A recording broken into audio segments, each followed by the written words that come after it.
While I was at uni in Scotland, I managed to somehow wiggle my way to New York City on an internship. At the same time as getting this internship, I got rejected from every single other one that I applied to. So this video is going to detail how I managed to go to New York City and a lot of the feedback I got from my rejected internship applications so that you guys can learn from those mistakes. So I managed to get to NYC because of the Solitaire program by Entrepreneurial Scotland. This is a program that basically offers internships to Scottish students by giving them the opportunity to basically work in a company, learn all these skills, learn from the new experiences, and bring them back to Scotland to eventually improve the Scottish economy. The companies that partner up with Entrepreneurial Scotland as hosts for all the potential interns are all over the world. There's literally some in Tokyo, all over America and London, so you can get a domestic internship as well, but the opportunities are really quite endless, and it is only for Scottish undergraduates in their third year of university, so the year before graduation year. And the process was quite rigorous. We had to apply, we had to send in kind of mini essays that were competency based, that were then assessed, and then we were invited for a speed interview, which is kind of like speed dating, but an interview with a member of the Solitaire Scholar alumni, someone who possibly works at the host companies, and a member of Entrepreneurial Scotland as well. And once you pass the speed interview round, you are then thrown into the pool of potential internships. So when I did it, there were 4 kind of lists of opportunities that were sent to us periodically. We had to then choose which internships we wanted to apply for from the list, and then we'd be set up for interviews with the actual host company themselves. And then once you pass that interview, you are then officially offered the internship position. And I very luckily, and also because I worked for it, got an internship in New York with about 11 or 12 other interns from other Scottish universities who had also got internships at places in New York.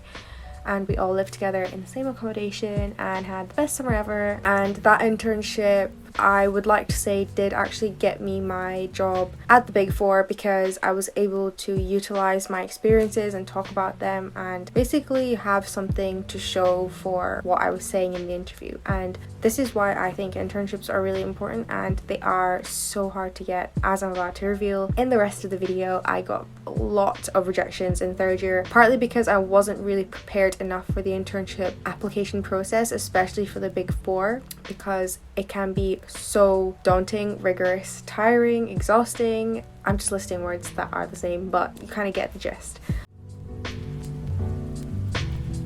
So the first thing is to just try and talk to absolutely everyone in your team, in your department, and people that are even sitting around you. I made the effort to get to know everyone in finance. Where I was working was quite small, the area, so I could get to know people opposite me who were working in operations or core finance team, and this will help you understand how the business as a whole works and how the business and the departments all flow together and work together. It's also a really just good way to network in a nice way, because you're just getting to know people, getting to know what their job is, and just creating those professional relationships by taking a genuine interest in your colleagues.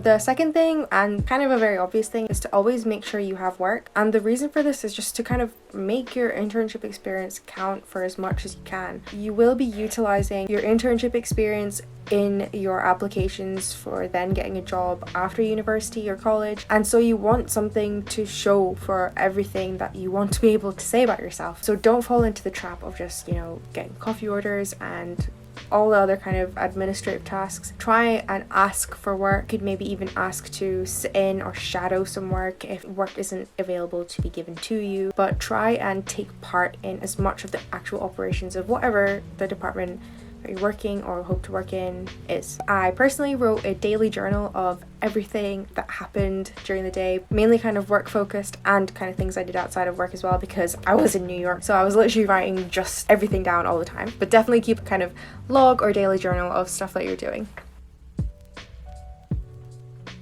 And on the other hand of keeping a daily journal, I would also recommend you just take notes all the freaking time. Like, if you have questions you want to ask, write the questions down. If you have questions you've already asked, write those questions down and the answers, obviously. Write down every time someone gives you a task or a project to do. Have a written copy of every conversation you have. You will definitely be thankful that you did this at the end of your internship if you do this. Ask to sit in on meetings. And now this is one that I kind of did almost incessantly, and I said at the beginning of my internship, if there are any meetings, can I please sit in on them? So I made that really clear at the beginning because I wanted to not only take part actively in the meetings but kind of listen in, but I kind of wanted to watch what people were like in meetings. So because that was my first experience of like the corporate world and working a corporate job, I wanted to know, like, do people really go into meetings and take notes all the time? Do they go in with their laptops? Like, what's their etiquette like? And obviously this would differ from company to company, so I would definitely try and sit in on as many meetings as possible. And you will have hopefully heard this advice, but I want to just say it because it's obvious and it's useful. There's no such thing as a stupid question, and I strongly believe in this, but I also believe that you should try and solve the question by yourself. Just like attempt it yourself once. Don't spend too long on it. I would not spend longer than 15-20 minutes on something you're stuck on. After that point, it just becomes inefficient. If someone else does know the answer, you might as well ask the question, but definitely ask questions because that's the only way you're gonna learn. And this one I would recommend as soon as you start your internship, have a conversation with whoever's your senior or your line manager and figure out a schedule for feedback sessions. And I love feedback. I think it's a great way to develop yourself and like understand the impact of your work and your behaviors. But try and organize with whoever's overseeing you or your department if you can meet once a week or once every 2 weeks to discuss constructive feedback and good feedback. So basically get a grasp of things that you're good at and things that need work, and it's such a good way to just pick up your weaker areas that you can then work on for starting a graduate job and starting, that personal development process.